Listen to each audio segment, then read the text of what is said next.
Hello and welcome to our content. Today we're reviewing Valerian. Wait, Joyce, can you remember the name of the movie? No, I don't know if I ever knew the name of the movie. You just put it on. I just gathered that it was called Valerian something or other. Valerian in the city of in a Valerian and the city of 1,000 planets. And you might think that makes no sense because maybe a planet can have 1,000 cities. But how can a city have 1,000 planets? Joyce, explain. I mean, there was a convergence of all kinds of different aliens from other planets. It wasn't really physically other planets, right? Did you see like the first 5 minutes of the movie where it started out at a space station and then they grew it bigger and bigger?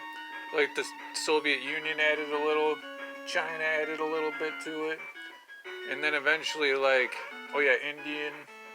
threw in on it, and then some aliens came and then they grew it, and they just grew the space station bigger and bigger until it became like a big city.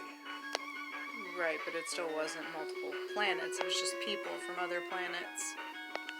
And it was 1,000 planets. Something to do with virtual reality was happening as well.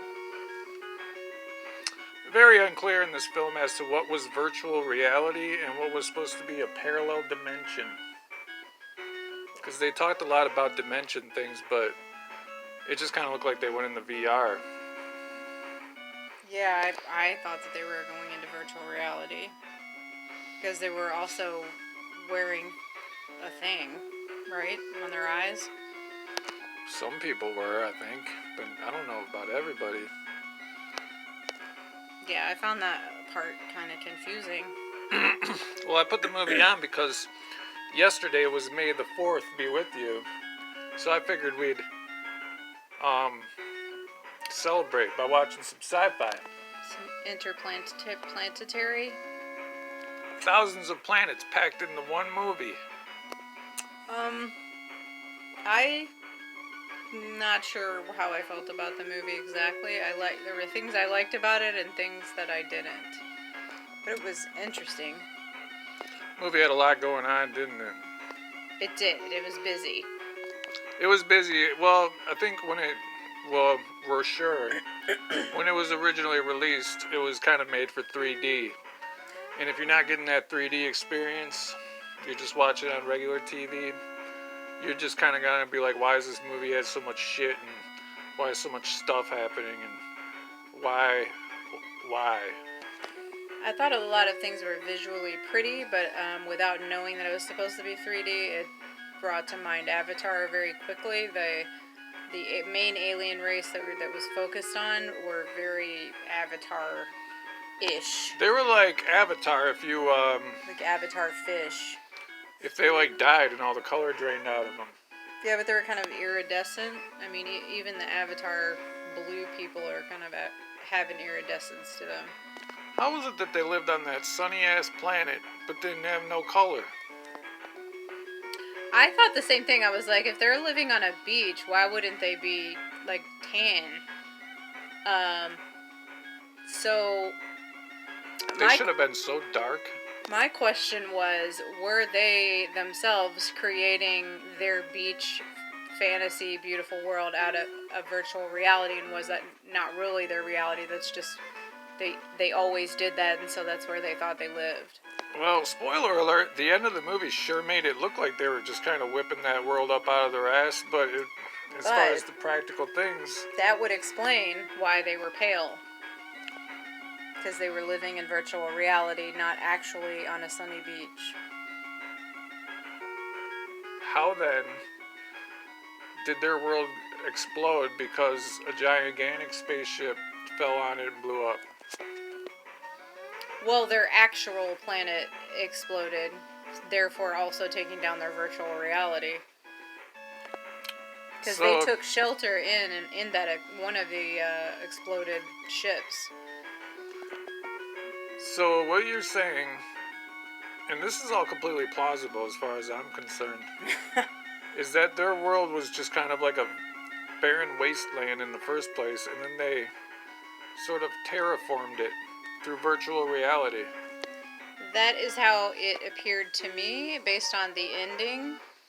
That would certainly fit in well with the second main scene of the movie, which is the part where they're running around in kind of like it was like a gigantic mall, but they were actually in the desert, but this mall was kind of like this three-dimensional, like, virtual world that they were in. Right. Kind of like Ready Player One, dude.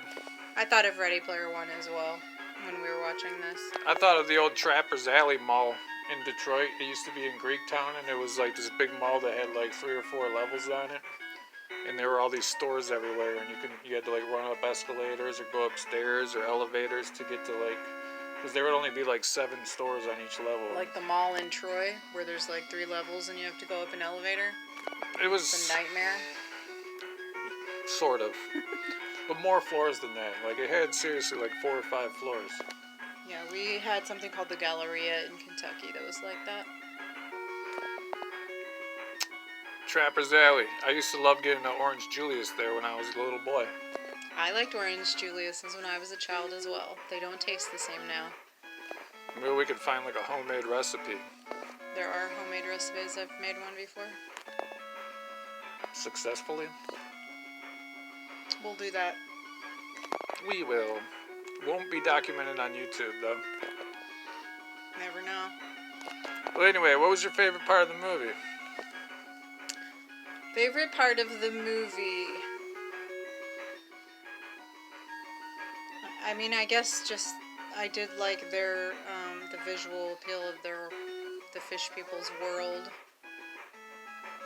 There was a lot of cool aliens in this movie. Oh yeah, that's the first thing that I thought was that the aliens looked pretty cool. They were better than a lot of movies that I've watched with aliens, including Star Trek. So, a couple things that we got to touch down upon.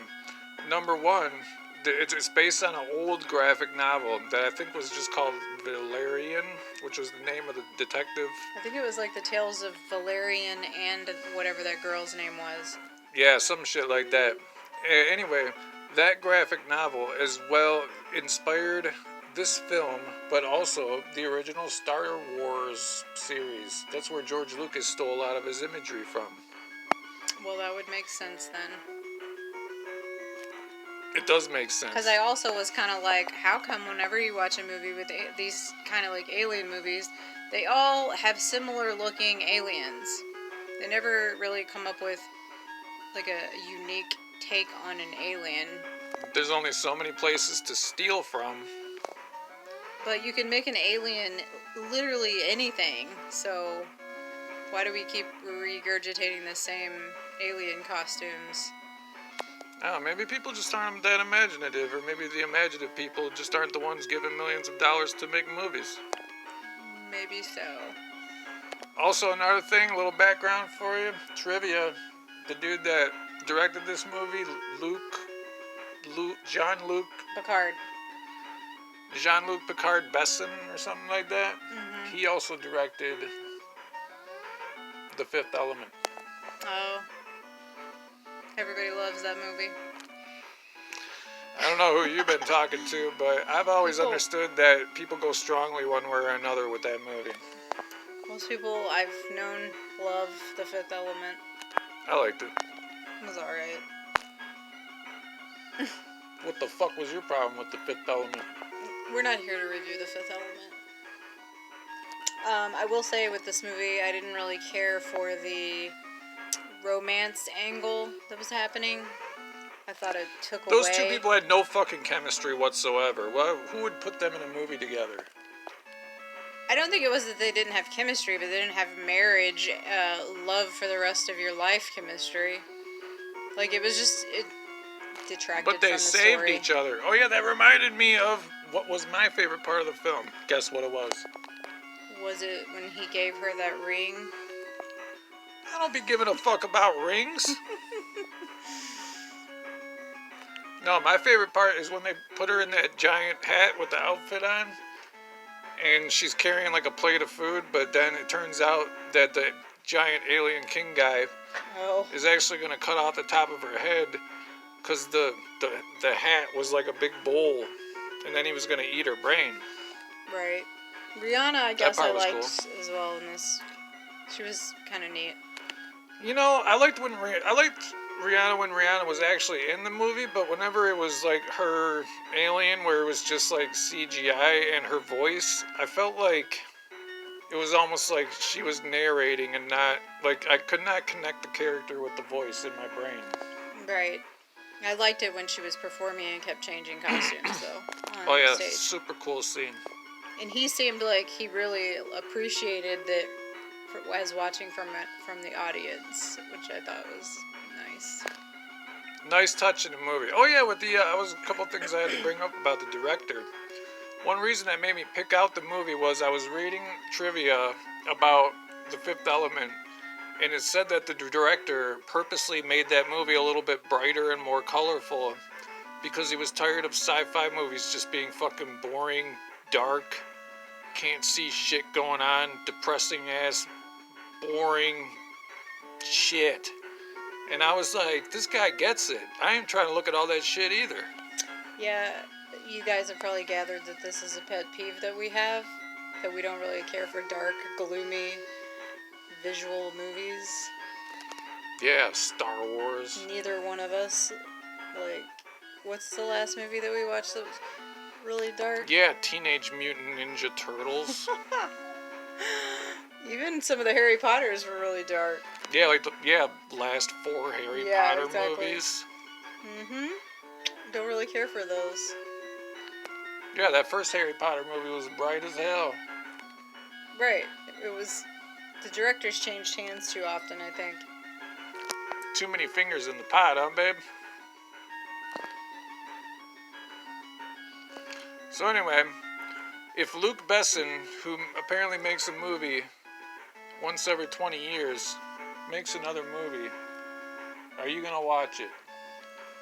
Maybe. Depends on what it's about. What if it's a fucking sci-fi movie? I would probably watch it. See if he ups the ante, gets a little better. Did you like Valerian himself? Because I have mixed feelings about that dude.